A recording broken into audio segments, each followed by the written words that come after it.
हाय friends, मैं हूं Manav. Welcome to movie shoovie. करते हैं आपस में पॉजिटिव सा नमस्कार और बात करते हैं कि क्या सीक्वल जितने बड़े बड़े हो सकते हैं, जैसे कि फिल्में हो जाती हैं। दुरंगा का सीजन 2 आया है, क्या वो उतना ही एक्साइटिंग है कि नहीं है, उसके बारे में बात करते हैं। फ्लावर ऑफ ईवल एक कोरियन सीरीज थी जिससे हेविली इंस्पायर्ड था दुरंगा, लेकिन अपने भी कुछ नुआंसेस ये लेके आया था। और स्पेसिफिकली जिस तरीके के एक्टर्स और कास्टिंग हुई थी, जिस तरीके का सेट डिज़ाइंस थे, आर्ट डिज़ाइन था, मेरे को बहुत बढ़िया लगा था। वो पोट्री वगैरह जो सब कुछ कर रहा था गुलशन दवैया, मेरे को काफ़ी ज़्यादा अमेजिंग लगा था। और जिस तरीके से जो शूट भी हुआ था कैमरा एंगल से लेके, एक सीक्रेट सा म्यूज़िक भी चल रहा था जो आपको ऐसे सोचने पे मजबूर कर देता है कि ये जो कैरेक्टर है गुलशन दवैया का, कि ये जेन्युइनली इसका कोई पास्ट जो है वो खतरनाक सा है कि नहीं है।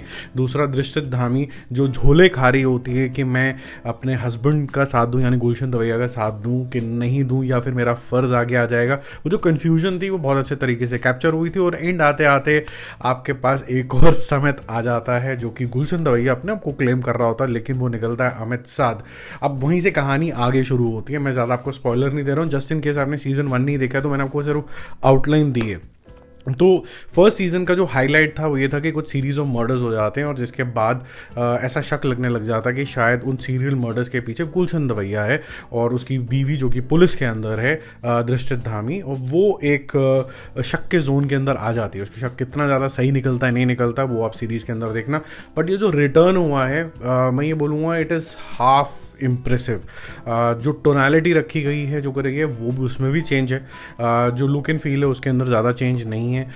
जो एक मैटर था कन्फ्यूजन का, which is the core nucleus of Duranga, I think that is got missed out a bit. कि वो यहाँ पर सस्पेंस से ज़्यादा, थ्रिलिंग से ज़्यादा, ट्विस्ट एंड टर्न से ज़्यादा इट इज़ वन मैन अपशप कि ये जीतेगा या वो जीतेगा, क्योंकि एज एन ऑडियंस आपको काफ़ी सारी चीज़ें जो हैं वो खुलासा हो चुका है।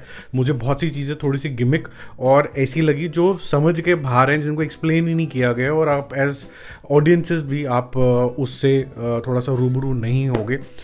स्पेसिफिकली बहुत इजी तरीके से जब नया समेत आ जाता है, यानी अमित साध आ जाता है, तो उसका जो अचानक से गुलशन दवैया की डॉटर के साथ क्लोजनेस, और जिस मुद्दे पे वो क्लोजनेस आ जाती है, बहुत इजीली बिलीवेबल चीज़ें लगने लग जाती हैं। और जो उसकी डॉटर है उसको बुलिंग करा जा रहा है, तो जो सब प्लॉट्स हैं वो अननेसेसरी हो जाते हैं। मेन जो मुद्दा था, यानी कि इन सब की लाइफ जो पहले थी, बचपन की लाइफ, यानी कि समित पटेल की कहानी या फिर अभिषेक बाने जो आजकल बना हुआ है, ये जो सारा जो मर्डर का सिलसिला था पहले क्यों हुआ था, वो थोड़ा सा कन्फ्यूजन के अंदर आ जाता है। और सेकेंडली जो सबसे क्रिटिकल चीज़ है कि जो अमित साध का कैरेक्टर सन की दिखाया गया है, अब सन की दिखाना स्टिल बिलीवेबल कि 14 साल के बाद भैया वो कोमा से उठा और ये सब कुछ हुआ, I can still understand. But physically और विदाउट एनी ट्रॉमा उठ जाना थोड़ा अनबिलीवेबल जोन में थोड़ा सा ज़्यादा चला जाता है। But having said that, still I will give lot of marks to Gulshan Devaiah this time and not Amit Sadh, because Amit Sadh का तो कैरेक्टर आपको पता ही है कि ऐसे बिहेव करने वाला है, तो वो आपको इंप्रेसिव तो लगेगा ही लगेगा।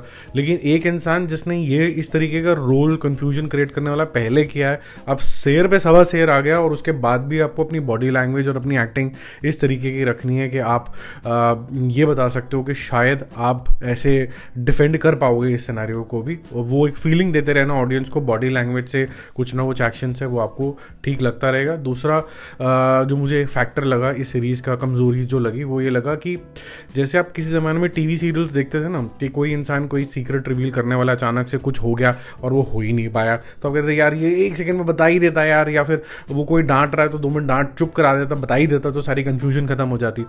यहाँ पर हर एपिसोड को इस तरीके से किया गया कि यार ऑन द ब्रिंक है सब कुछ, कि अरे 2 मिनट करके कंफ्यूजन खत्म ही करता ना, 2 एपिसोड में बात खत्म हो जाती। लेकिन ऐसा होता नहीं है। बहुत सारे ऐसे सिचुएशंस क्रिएट होते हैं कि बात खुलासा होते होते अरे हुआ ही नहीं, वैसे वाली फीलिंग आने लग जाती है।